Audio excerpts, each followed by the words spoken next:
Hello, Courtney here. If you like this video, please hit thumbs up and subscribe. So today I want to talk to you about some things that I have found that I have wasted a ton of money on and that I want to be more aware of in 2019.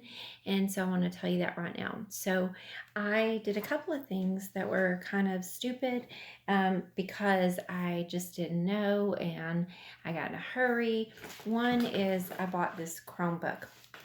I love that it's lightweight and it's easy to use, but it simply does not do the functions that I need. And I'm kind of, I wouldn't say I'm agoraphobic because I work with the public, but I don't like to go out much and I don't like to be around a lot of people.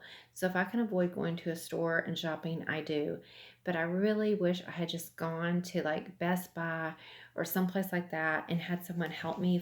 I may have paid a little bit more, but it would have saved me a lot of trouble and problems in the long run, because at the end of the day, I ended up spending about $869, not on this Chromebook. I'll explain in a minute. And it really probably ended up being more than that. So I got this Chromebook and it won't do half of the functions that I need. I asked a friend of mine who doesn't really do the same thing with her computer. And for me, it's like a fancy phone. It's great for email and checking Facebook and doing my medical charting for work. But beyond that, it doesn't have a lot of function. I can't use it with my projector at work.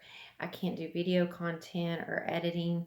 So it's just not what I needed. Now over to my left, I am restarting and resetting to factory reset a Dell Inspiron computer. I had one back in 2012 that I purchased for my business, and it ran great for me up until this year, and it's just not working. I've taken it in for repairs. It's still not working. So I thought, well, I'll just order the same computer and it'll be fine. Horrible. It's horrible. $469. This was $299. That was $469. So for all of that, I could have purchased a really nice computer, and if I had gotten a little bit more help, I would have known what I was getting into. So that brings me to another thing that I've done this year, and that is on this computer, I just assumed I had like 90 days to 6 months to return it. And on electronics, there's like a 30-day policy.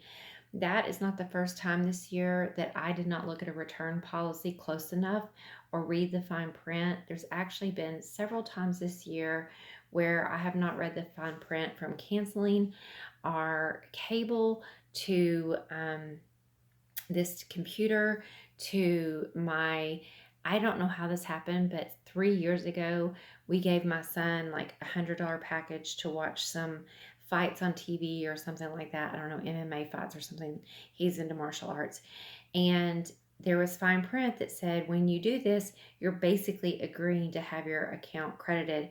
Y'all, there are some scammers out there. There are people out there that, even the cable companies, they're the worst, that will take your money, and you might sign up for a one-time thing, and if you don't read the fine print, they're going to charge you every month. And I mean, I'm smart enough to be aware and ask questions, but here's what I have found. I have asked those questions.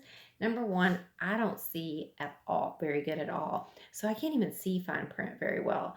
But they just lied. The cable company lied to us when it came time to renew our contract, and the Dish Network with trying to on the repeat. So for 3 years, my account was charged $100, and I don't know how I missed it, because I look at my statements fairly well, but somehow I missed it. So that was hundreds of dollars.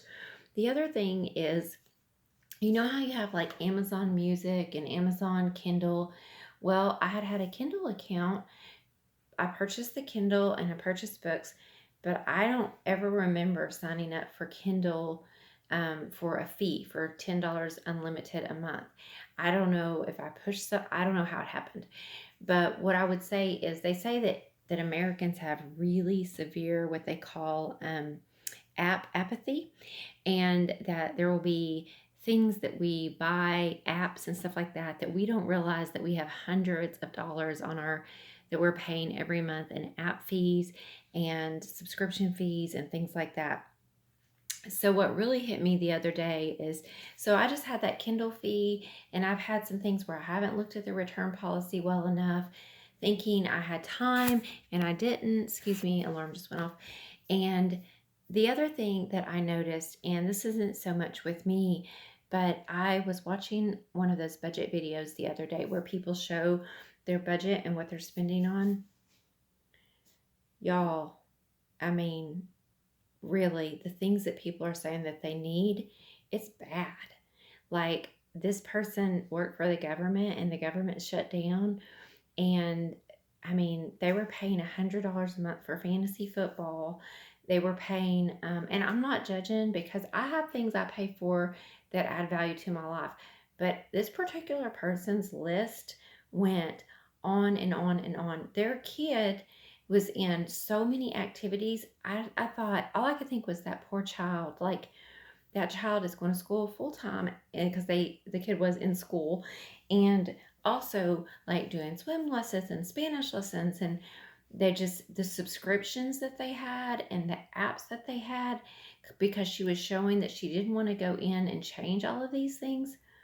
I was like, oh my God, you have debt and you have thousands of dollars worth of non essentials, and you're freaking out because the government shut down and you're not getting a paycheck. Like, I just don't think people really understand the difference of needs versus wants.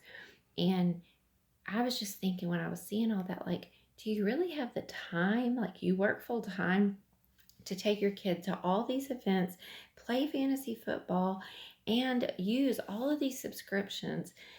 As we really need to get a hold on this, because it's fine if you have some things you pay for that add value to your life, even when you're trying to get out of debt. For some people, they're going to need that one or two thing, but it was excessive. And I've been noticing that on a lot of budgets lately, like, it's excessive.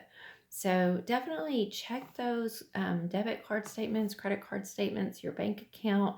Look for subscriptions or for things that you might have accidentally signed up for that you didn't know about.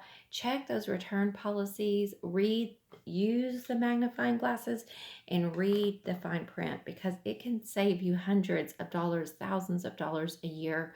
And by gosh, if you're trying to get out of debt and you're barely making ends meet, food, shelter, clothing to a point that your body is covered and you look decent. But you can do without a lot of that. And truthfully, you probably be a lot happier. So I know it's kind of, I hope this isn't too much of a judgy post, but anyway, I wanted to share because as I'm sitting here returning this computer, $100 restocking fee makes me sick. I wanted to share my mistakes and my thoughts on that. So have a great day. Take care. Bye bye.